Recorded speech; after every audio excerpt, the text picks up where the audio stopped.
This is a 1944 B. My grandfather bought it brand new. He had worked with horses, all up until then. It did everything on the farm that he needed, whatever he needed, but he was so much older that I never got to see it run or in operation when he retired. My uncle took over the operation. He also ran his own dairy farm, so he's pretty busy. When everybody retired, the tractor just pretty much went into the barn. At my grandpa's auction, my dad brought it to his place to keep it in the family. Dad didn't do much with it.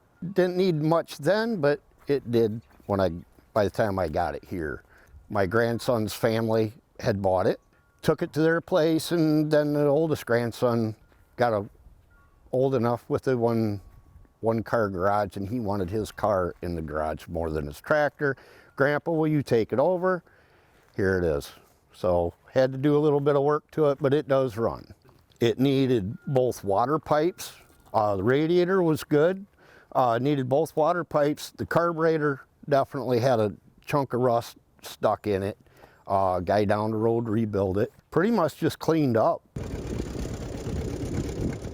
Truthfully, I think I just want to leave it as is and let the family decide when I'm done with it.